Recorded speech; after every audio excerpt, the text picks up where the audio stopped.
3. That's all right. I appreciate your effort. 1 times 10 to the negative 3. Yeah, this number in scientific notation is that. So 1, 2, 3, right? I have to go 3 this way to put it in scientific really means negative, right? So to go from 1 to 0.001, I have to go backwards 3 decimal places. So that's 1, 2, 3. 1 times 10 to the negative 3. This is the most important part today. Can you convert between these two numbers? Because if a Regis gives you this number, there's no way you can get the pH unless you know the exponent is 3. Therefore, the pH is 3. That's the answer to number 1. If you understand this is that number, and this exponent gives you the pH, then you'll never get any of these wrong. And of course, it's going to take practice. Now, how do I know this is my H plus concentration? How do I know that? So this is the part you really need to pay attention. When you put HCl in water, according to Arrhenius theory, it breaks apart, dissociates, and it produces H pluses. So if I know the concentration of HCl, I know the concentration of these two. The example I use is a marker. If I have one marker, right, think of the marker as HCl. This is H, and this is Cl, H plus Cl minus. So if I have one marker, I get one top, and I get one bottom. So if this is 0.001, then this is 0.001, and this is 0.001 too. That's the point I'm trying to make. If I have one marker, one of these, I always get one of these and one of these. So if I have 100 of these, I have 100 caps and I have 100 bases too. It adds up to 0.002. No, it doesn't. What? So okay, one. No, I get that. They separate. Right. So you're counting these as 1 plus 1, but really they are one molecule. No, that doesn't work. That would mean that this would be cut in half. How would you? That's. Yeah. Like if you add those up. 0.002. Yes, but you can't add them up. That doesn't make any sense. Because that would be doubling this, and you can't double it. There's only one of them. So I know what you're thinking, but you got to think of it in terms of actual stuff like particles. So if I have one particle of HCl, that only produces one of these and one of these. Yes, together 1 plus 1 is 2, but you don't have 1 plus 1. It's really one of these and one of these put together, which equals one of those.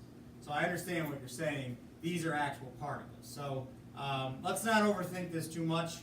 The bottom line is if they give you the concentration of an acid, that acid, and this is why we learn Arrhenius and Bronsted-Lowry first, so you know, oh, that's an acid. What does that mean? Oh, it tells me the H+.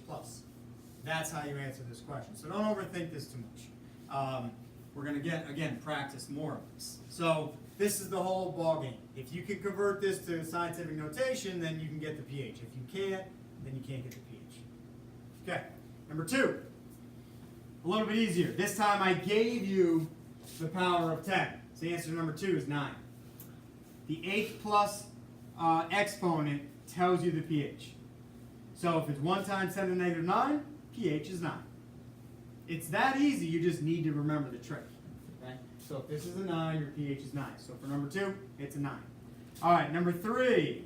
This time I'm giving you the pH, and you're working backwards. So if the pH is 8, that means my H plus concentration is 1 times 10 to the negative 8. So that's the answer to number 3. Questions?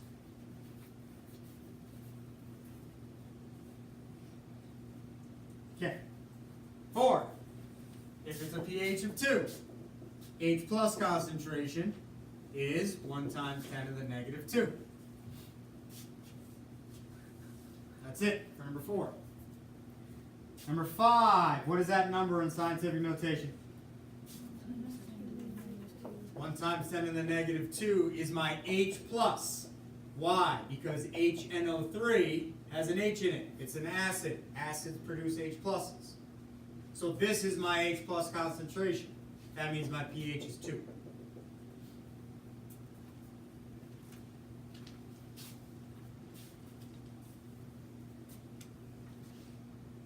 When we're done going over this worksheet, what I'm going to do is give you a whole bunch of numbers on the board. I'm going to give you some pHs, some concentrations, some numbers I won't put in scientific, just like this worksheet. We're going to just do maybe like 5, 6 practice problems right here on the board in our notes, and just hopefully get used to doing this.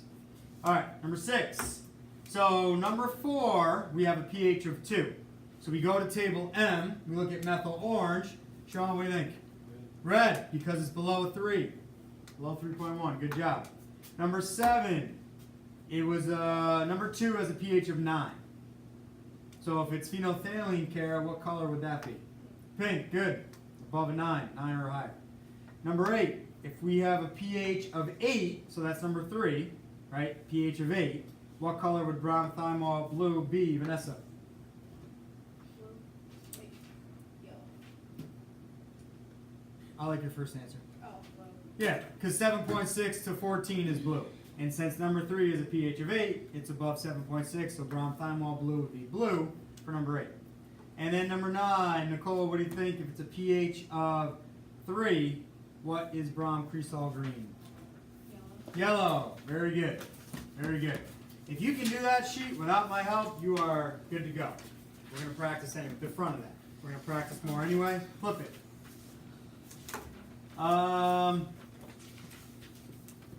Okay, you can do number 10. Number 11 might have been a little hard. We're going to learn that today. Number 10. All right, so you got pH of 6. You got phenolphthalein in that solution. Student pours concentrated NaOH, pH 14, into the solution. So you're at a 6, you add a whole bunch of pH of 14. Explain what you would see happen. I just showed you this morning. Hopefully you figured it out. Who wants to give it a shot here? What would happen? It would turn pink, right. And a pH of 6, it would be colorless, just like I showed you today. And then when you added the NaOH, it would turn pink, because it brings the pH above a 9, which means it would be a pink color. So the answer to A is it would go from colorless to pink. These are great this is a great example of a short answer on the readings. Do you understand what's happening and can you apply it to a question? B, how the H plus changes before the NaOH is added to after the NaOH is added. This is kind of a hard question. So, just to refresh your memory, the other day we did something that looked like this. This is an acid, and then a base is the exact opposite. There's my H plus, there's my LH minus. There's a base. So if this solution has a pH of 6, this solution has a pH of 14, and I add the 14 to the 6. The question wants to know what happens to this concentration before and after, right? So before, here's what it is, and then after we add the base, what happens to that concentration? So that's how we answer 10B. I'm trying to give you a visual. This is a great example. This is before, and this is what it would look like after. So how would we answer that? Amanda, what do you think? The H plus increases. Okay, let's try again. Look at the picture.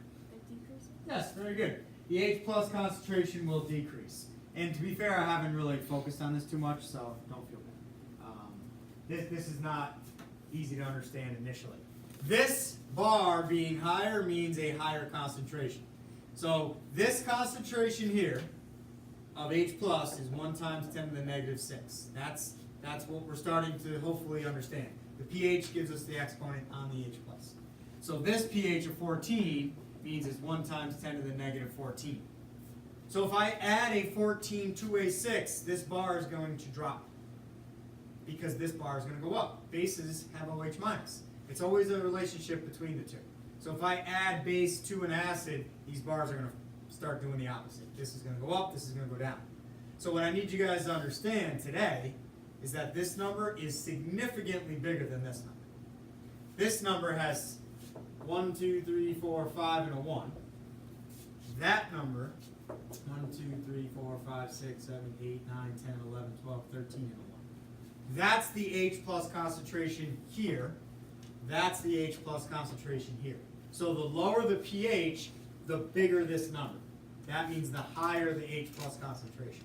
The lower the concentration, the higher the pH. So more basic, that H plus goes way down, way down. And that's what I'm hoping to kind of get to today. So we will spend time tomorrow too, but the goal here really is to understand these powers of 10, how to get pH, and understand how to relate to numbers. This number is way bigger. Why? It's more acidic. That number is way smaller. Why? Less acidic. So lower H plus. Okay, number 11. Explain why a pH of 5 is more acidic than a pH of 9. The answer to that, I'll just give it to you, is similar concept here. There's more H plus ions in a pH of 5. That's the answer. There's more H plus ions in a pH of 5. That's why it's more acidic. Hey. Do you have anything going on next period where you're gonna be doing some lab activities? We have the. No. I picture. thought yesterday I had lab. There's no lab today. Okay, that's So, fine. all right. You and Ms. McGovern are good, right, to Yeah, I cover just that? don't have a great thing to. Yeah, I didn't have anything either. But. Okay, yeah, Ms. McGovern has something. to Okay, say. good. All right, so again, a pH of 5 would be very close to this number. We would just move this decimal one place. That would be a pH of 5. So that number would be significantly larger than a pH of 9, which is 1, 2, 3, 4, 5, 6, 7, 8, or 1. That's a pH of 9 for H plus. That's a pH of 5. So much more H pluses than a pH of 5. And then I'll explain the last part later. So put that away. Take out your notes. Yep. I'm going to write a series of questions on the board, some numbers, and I want you to copy them down, and then I'll give you time to do it.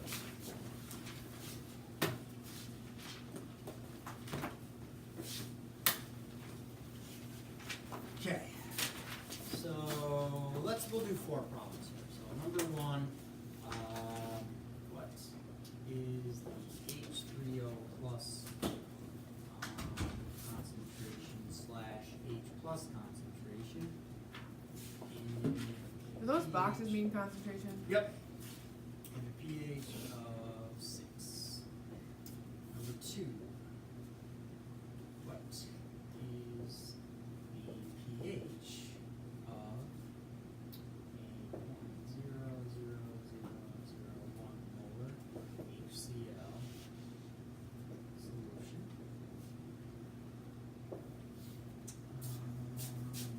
Three.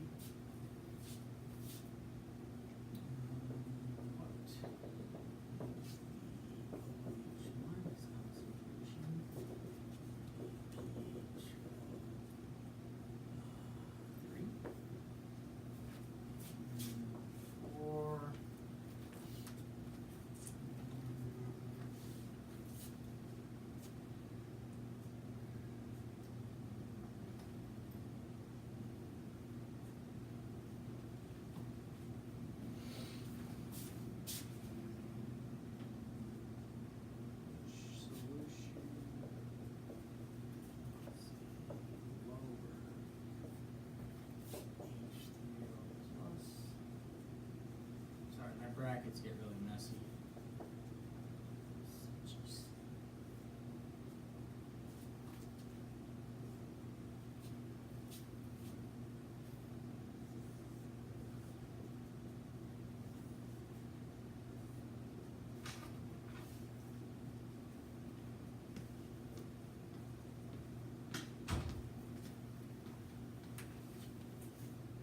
Okay.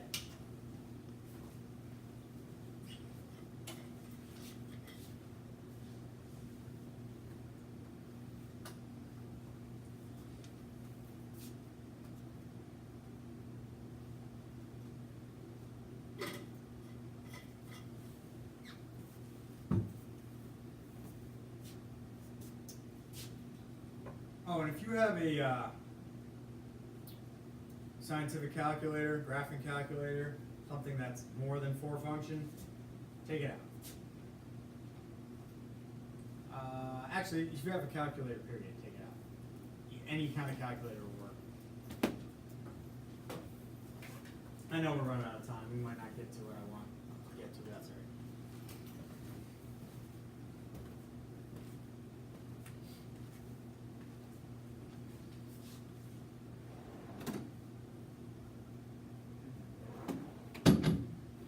It appears as if I don't have a worksheet for it. Fine.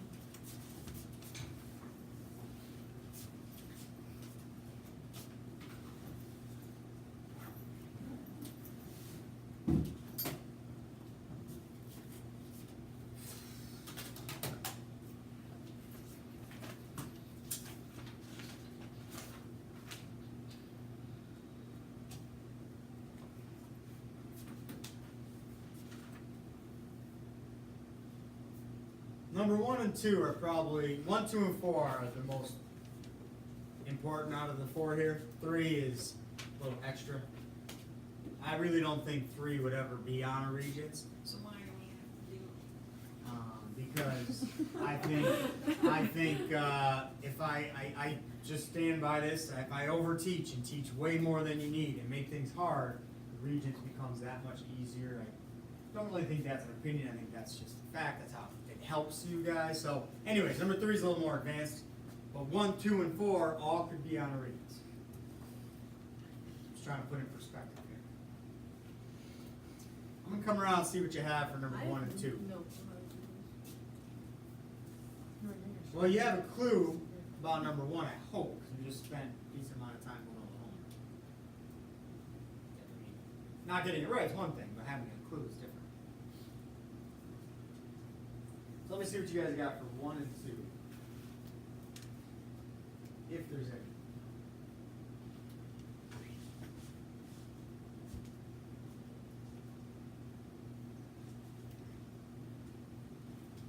Okay, units.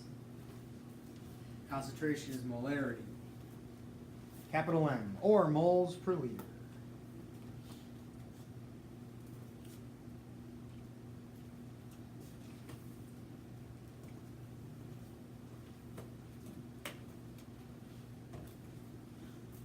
So for the sake of time, I'll go over 1 and 2, and then that's going to be all we have time for. We'll pick up with this tomorrow. I think what I'll probably do, instead of giving you homework, I'm going to basically, I know I have a worksheet somewhere. I'll find it. We'll do it as an activity in class. It's going to be more of this, but here we go. Just pay attention here. If the pH is 6, that means the H plus or H3O plus, same thing, same exact ion, is 1 times 10 to the negative 6. So the pH is the exponent. You just need to remember the 1 times 10 part. So the H plus concentration is always equal to 1 times 10 to the negative whatever the pH. Every single time. So 6 means negative 6. Down here, first we put this in scientific notation. 1 times 10 to the negative, 1, 2, 3, 4, 5. That means my pH is 5. So it's the exact opposite of number 1. If we know the H plus is times 10 to the negative 5, that means the pH is 5. So I'll talk more tomorrow. We'll do some more practice. And that's it. Oh, and Bella, you want me to grade this really quick? You're amped up about this here.